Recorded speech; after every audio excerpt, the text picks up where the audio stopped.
इस समस्त सृष्टि में सिवाय हमारे शिव के कोई भी परफेक्ट नहीं है।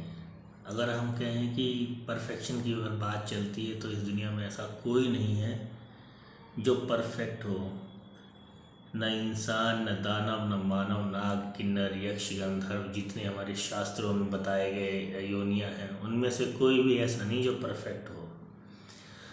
एक हमारे महाशिव हैं जो कि परफेक्ट हैं।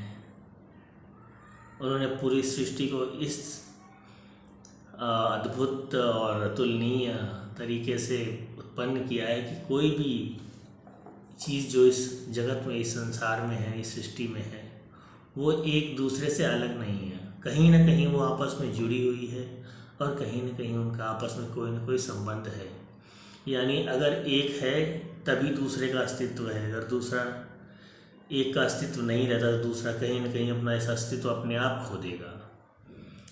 अब आप इसको ऐसे, जब ब्रह्मांड की उत्पत्ति हुई, जब ईश्वर ने सृष्टि की रचना की तो उन्होंने आकाश गंगाएं बनाई, तारे बनाई, ग्रह बनाए, नक्षत्र बनाए, फिर पृथ्वी बनाई, पृथ्वी पर जीवन दिया।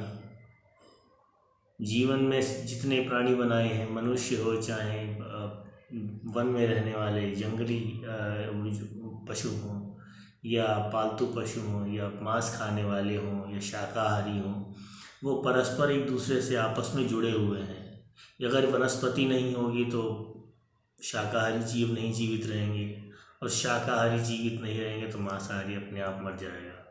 और इसी प्रकार अगर मांसाहारी जीव पृथ्वी पर नहीं रहेंगे तो शाकाहारी जीवों की इतनी अधिक संख्या हो जाएगी कि वो आपस में ही लड़के मर जाएंगे। क्योंकि जब शाकाहारी जीव बढ़ जाएंगे तो उनके खाने का जो स्रोत है वो समाप्त हो जाएगा और उनकी जीवन लीला अपने आप समाप्त हो जाएगी। तो एक महाशिव है जिन्होंने हर चीज़ को इतना परफेक्टली बनाया है, इतना परफेक्टली बनाया है कि उसकी कल्पना भी करना किसी के वश में नहीं है। ईश्वर देखो जन्म कहाँ से लेता है, एक सूक्ष्म से सूक्ष्म जो अणु है, जो कण है, जो शरीर में हमारी धातु है, उसके सबसे सूक्ष्मतम कोशिका के द्वारा हमारे शरीर में एक अन्य प्राणी जो जिसका जीवन आरंभ होता है।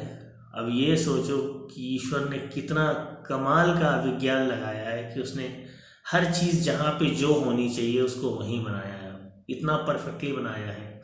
जहाँ पे आंखें चाहिए वहाँ पे आंखें दी हैं, चाहे वो मनुष्य की हो या पशुओं की हो। हाथ पैर दिए हैं, चाहे मनुष्य के हों या पशुओं के हों।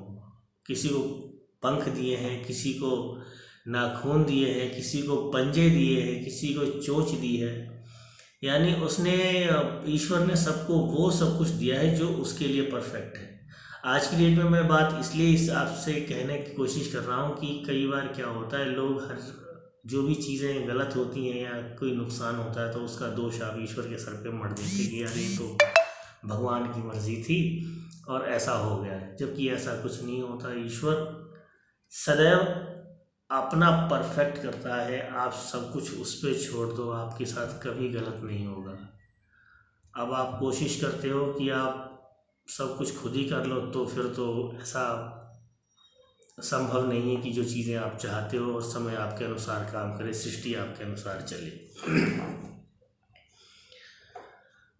जो परम पिता पारब्रह्म परमेश्वर रचयिता है, उसने कुछ न कुछ सोच के तो चीज़ों को बनाया है। ऐसा तो है नहीं कि कोई चीज़, अब आप इसको ऐसे देखो कि मान लो संपूर्ण ब्रह्मांड में सारी आकाश गंगाएं गतिमान स्वरूप में है, जो कहीं न कहीं उस परमेश्वर, उस स्थिर परमेश्वर की परिक्रमा कर रही हैं और वो कहीं न कहीं आपस में जुड़ी हुई हैं। और कोई एक ऐसी शक्ति है एक जो उनको एक जगह पे केंद्रित करे हुए है, एक जगह पे रोके हुए है। आप उसको कोई सा बल बोल सकते हो, गुरुत्वाकर्षण बल बोल सकते हो, या फिर आप ग्रेविटी बोल सकते हो, या कोई फोर्स बोल सकते हो, या एनर्जी, कुछ भी जो आपको मतलब समझने में आसानी हो। तो ये है कि जो है वो शिव है, उसके अलावा कुछ नहीं है, बाकी सब कुछ शव है।